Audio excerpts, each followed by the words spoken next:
ucapan Gus Dur yang jadi kenyataan.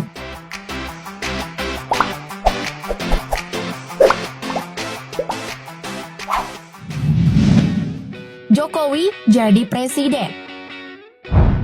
Kalau yang ini sudah sedang dibuktikan sekarang ya guys. Kejadian ini terjadi pada tanggal 8 Agustus 2006 ketika Gus Dur mampir ke rumah dinas wali kota Solo, yakni Jokowi yang baru menjabat selama 6 bulan. Lalu pada kesempatan itu Gus Dur berkata, siapapun yang dikehendaki rakyat, termasuk Pak Jokowi ini, kalau dia jadi wali kota yang bagus, kelak juga bisa jadi presiden. Jokowi pada waktu itu hanya senyum-senyum menanggapinya. Dan terbukti kan, sekarang Jokowi sudah jadi presiden, malahan sudah memasuki periode kedua loh.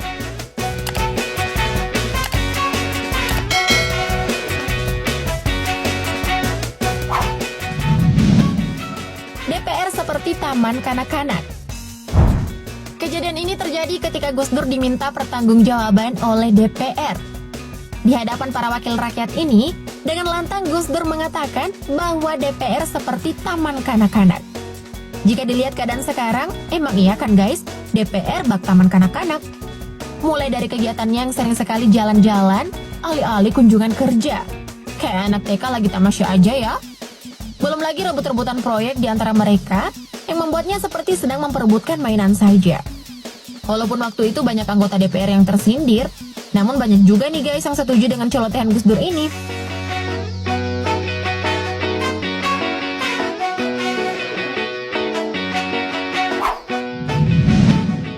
Lengsernya Presiden Soeharto. Kiai Haji Buhori Masruri pernah bercerita bahwa Gus Dur pernah menceritakan bahwa Soeharto akan mundur dari kursi orang nomor 1 di Indonesia. Pada saat itu 11 bulan sebelum lengsernya Soeharto, Kiai Haji Buhori Masruri, Gus Dur, Mustafa Zuhad, dan Toha yang merupakan pengurus NU Jogja membicarakan berbagai masalah.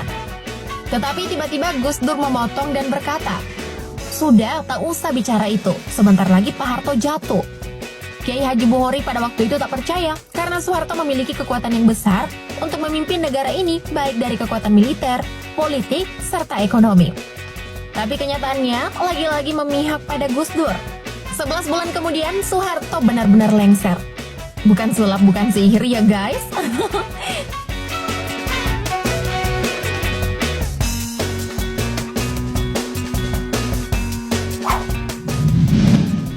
Menjadi presiden. Ucapan Gus Dur ini merupakan potongan cerita dari perbincangan Gus Dur dengan Luhut Panjaitan. Ceritanya kira-kira seperti ini nih. Suatu hari Luhut bertemu dengan Gus Dur saat hendak berangkat menjadi duta besar di luar negeri. Tiba-tiba Gus Dur berkata agar Luhut tak perlu berangkat jadi duta besar karena sebentar lagi Gus Dur menjadi presiden. Gus Dur lalu berkata, "Ini kiai saya ada 9 dan ada dari Lampung. Saya dapat bisikan kalau saya jadi presiden." Luhut pun acuh dengan celotehan Gus Dur dan tetap terbang menjadi duta besar. Tetapi bukan sulap, bukan sihir, Luhut kaget melihat nama Gus Dur berada di antara kandidat calon presiden di pemilu 1999. Walhasil, Gus Dur terpilih menjadi presiden pada tahun 1999. Wah, takjub nggak guys dengan Gus Dur?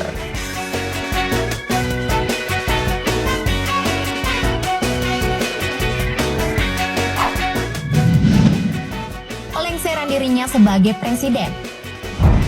Ketika ditanyai mengenai siapa yang harus bertanggung jawab perihal pelengseran dirinya dari kursi presiden, Gus Dur berkata, besok-besok akan terbukti oleh bangsa ini sendiri. Gus Dur saat itu menyebut nama Megawati dan Amin Rais. Dan kenyataannya, buku yang berjudul Menjerat Gus Dur yang ditulis oleh Firdika Rizky Utama menjawab semuanya. Nama-nama yang menjadi dalang pelengseran Gus Dur pun terungkap pada buku ini.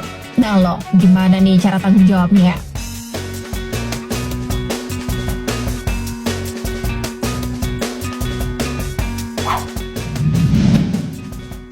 Said Akil menjadi ketua PBNU. Saat itu Gus Dur meminta Kiai Haji Said untuk menyediakan air putih dan roti tawar untuk sarapan. Setelah itu Gus Dur meminta Kiai Haji Said untuk membacakan kitab Ihya Ulumuddin. Tapi baru saja 2 paragraf, Gus Dur sudah mendengkur alias tidur guys.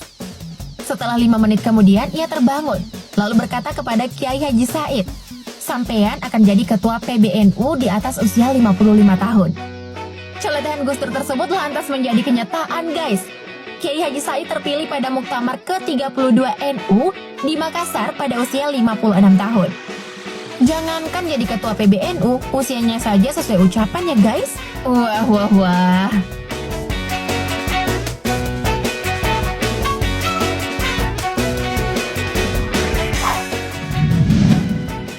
Ajudannya menjadi Kapolri. Pak Sutarman adalah ajudan Gus Dur yang dimaksud. Gus Dur pernah berkata kepada Pak Sutarman bahwa nanti Pak Tarman akan jadi Kapolda Metro. Setelah itu Pak Tarman akan menjadi Kapolri. Tetapi karena kebiasaannya menghibur orang-orang, Pak Tarman hanya tertawa, guys, mendengar celotehan Gus Dur itu. Bahkan Pak Tarman berkata bahwa bermimpi menjadi Kapolri saja dirinya belum pernah.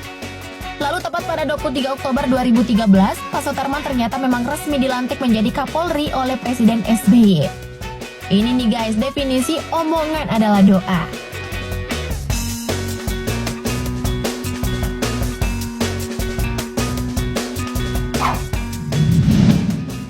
Ahok jadi gubernur. Basuki Cahayapurnama atau Ahok ternyata sudah diramalkan juga nih, guys, sama Gus Dur. Pada waktu itu Ahok sedang mencalonkan diri sebagai gubernur Bangka Belitung. Tapi takdir ternyata tidak berpihak pada Ahok, sehingga ia harus menelan kekalahan. Pada waktu itu Gus Dur memberi semangat ketika Ahok gagal di Bangka Belitung.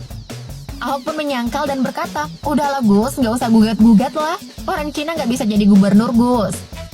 Tapi apa balasan Gus Dur? Ia berkata, siapa bilang jangankan jadi gubernur, jadi presiden saja kamu bisa. Alhasil, Ahok menduduki jabatan Gubernur DKI Jakarta ketika Pak Jokowi terpilih sebagai presiden. Terbukti lagi kan, guys?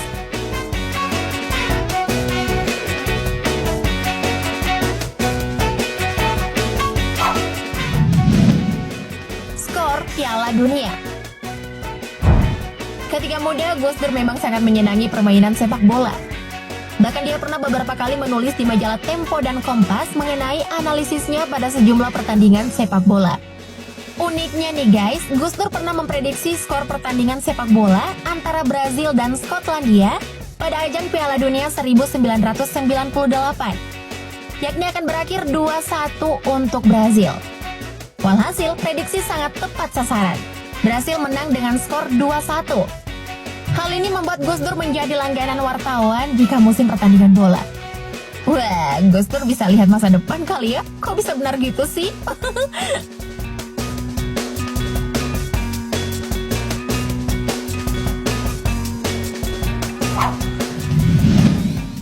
Prediksi kematiannya sendiri. Ucapan ini merupakan percakapan antara Gus Dur dengan Profesor Soehardi, yang merupakan guru besar UGM dan pernah menjadi dirjen di Departemen Kehutanan di era Gus Dur.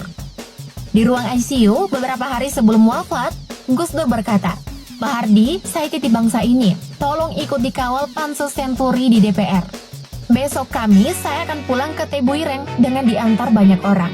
Saya sudah ditunggu oleh ayah saya di sana. Kamis kemudian, Gus Dur meninggal sesuai dengan perkataannya kepada Pak Hardi. Sebuah kematian yang begitu baik ya, guys, insya Allah husnul khotimah. Amin. Karena berbagai ucapannya bab doa yang segera dikabulkan, sepertinya Gus Dur adalah manusia yang mempunyai karomah ya. Thank you, update lovers.